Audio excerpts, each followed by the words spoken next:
Welcome. I decided to share another story today.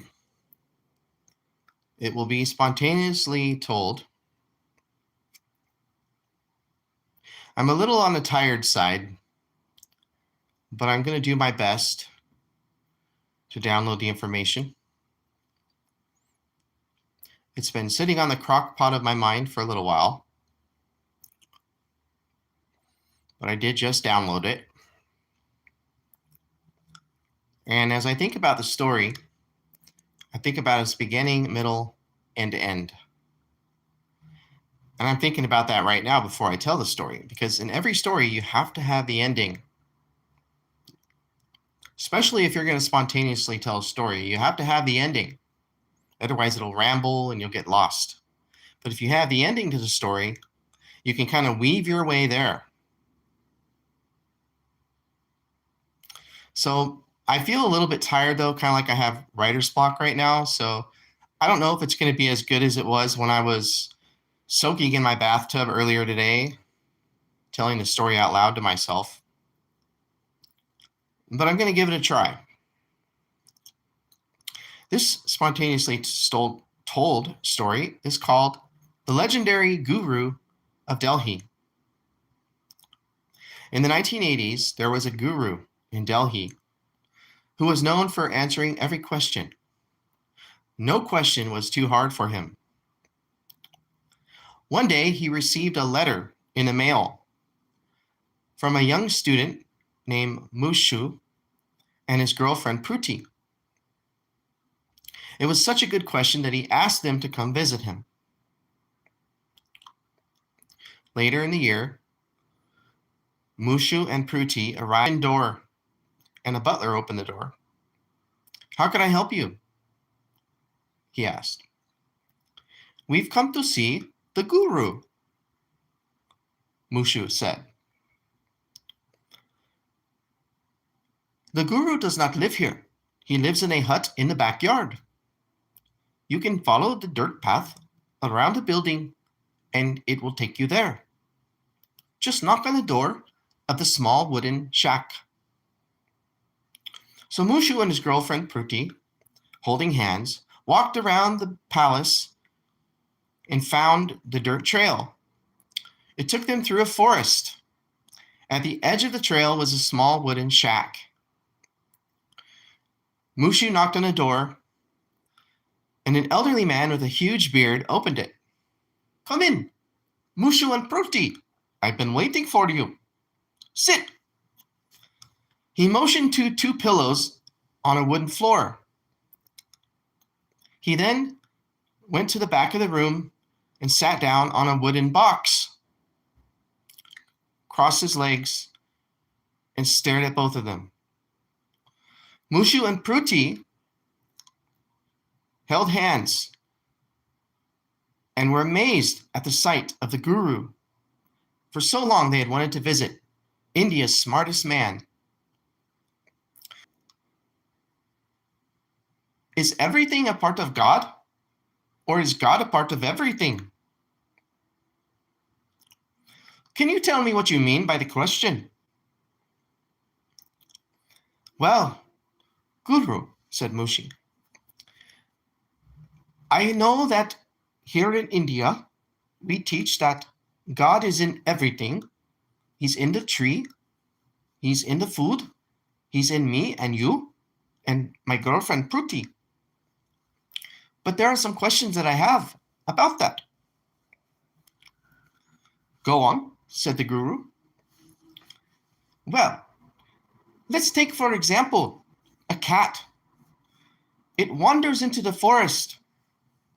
Suddenly, a monkey come down from the tree and eat the cat. Who was a part of God, the monkey or the cat?" "Ah, that's a good question," said the guru. "Was the cat bad to go into the forest, or was the monkey bad going down the tree to eat the cat?" "Exactly," said Mooshu. "I don't know." "Which one was a part of God?" "Well, One could look at it like this. The cat had bad karma, and when it wandered into the forest, the monkey fulfilled the law of karma and ate the cat. So then the cat had a demon, said Pruti. Could be, said the guru. Or the monkey could have had the demon, though, and the cat could have been innocent. So that's why the monkey came down the tree and ate the cat, said Mooshu. But we don't know, do we? Let's say later in the day, said the guru. The monkey is walking through the forest. Then tiger comes see the monkey and eat the monkey. Who can say now that the monkey had bad karma or the cat? Is it not so that it was the monkey now that had the bad karma? It becomes clear. So God is there all the time, said Pruti. That's right. God is a part of everything, but everything is not a part of God. It's a deep mystery, said Mooshu. Deep indeed, said the guru, but I have one deeper for you. The guru then showed them his Rolex watch. This Rolex, the numbers are from God too. And even time itself is from God. You are so smart, said Pruti. A question that cannot be answered, said Mooshu. Thank you for coming. You are getting smarter. One day you will know the answer, said the guru. Goodbye now, and keep studying. Thank you for watching my video. Let's see what the comments said.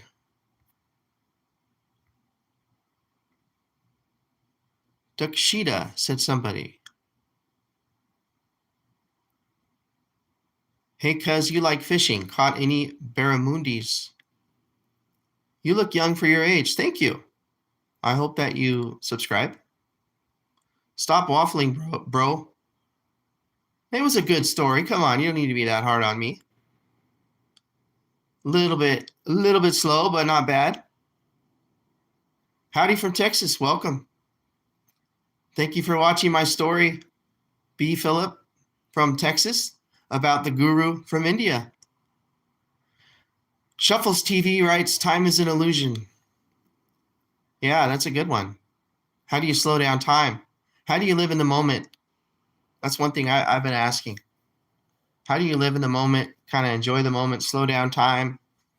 You know, there are moments in my life where I feel like time has slowed down and it's like I'm back to being a kid again. And I'm enjoying the moment. You know, it's like you can feel the wind on your skin. You're not in a rush. You feel like life is coming to you and good things are coming to you. That's how it feels when you live in the moment. I have been summoned, by the way. What's the stream about? The stream was about the guru, the legendary guru from India, and deep questions that were asked of him by Mooshu and Pruti. But you'll have to go back to the very beginning of the video to watch the story. And there is no real ending to the story because there is no ending to knowledge. E.T. writes, you ever watch the movie Falling Down? Yeah, it's a good movie. I love that movie. What do you think about that movie? What's the name of the guru? I don't have a name. I should have had a name, huh?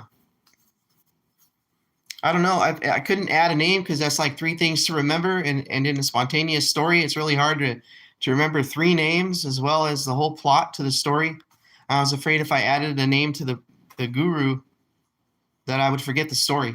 Because like my brain is like a computer and there's only so much info that I can put in there before there's just not enough like bits or whatever to complete the story.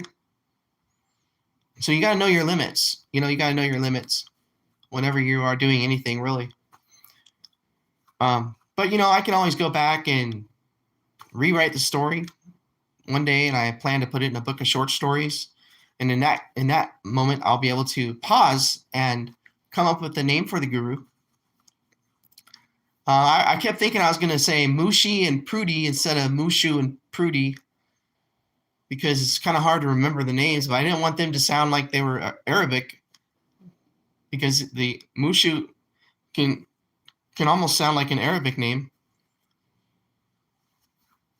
Like Mushad, if I had said Mushad, it would have sounded Arabic. So I had to remember it constantly and tell myself Mooshu, Mooshu, Pruti, Pruti. And Pruti kind of sounds like pretty, so I was able to continuously remember Pruti while I told the story.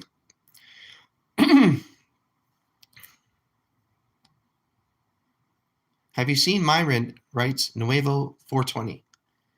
No, what is Myron? Alan Hina Pavithran writes, I think gurus are those teachers who are very religious and teach people about nonviolence, peace, and calm. That's exactly what they are. Good answer. Free Thinker, have you watched any horror movies? I watched a Stephen King movie a few years ago. That was the sequel to the one with Jack Nicholson where he went psycho and tried to kill his wife in Colorado during the winter. I forgot what that movie was called, but the sequel was in the movie theaters. So yeah, I did watch that movie, and I also watched Misery by Stephen King back in the 90s. That was a real good movie. I went with my grandfather. I don't think he wanted to go to the movie. I guess it was kind of negative, but I really wanted to watch it. Turned out to be one of the best movies ever. Have you heard of Anita Koch, says Master Proshi? Ah, we have a new guru here, Master Proshi. Welcome. No, I don't know who Anita Koch is. I know another Anita. Troy Holsworth. Confucius say man who goes to bed with itchy butt wakes up with smelly finger. That's a good one. Thank you, Troy, for that comment. Mantras in houses or temples. That's true. But how do you mix money with being a guru? Isn't that kind of a difficult situation? Can a guru be rich?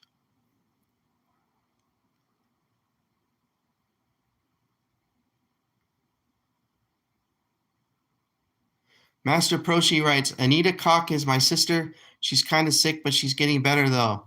We must write to the guru in Delhi about her so she can get better. Tutio Vroom is my first troll. Get off the app, Grandpa. Why would I get off the app? I keep getting more story ideas.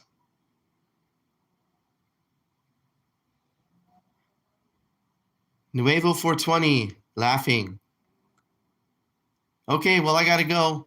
It's about time to end this stream, but hope you all have a great evening. Be sure to subscribe. And thanks for watching my story. Bye-bye.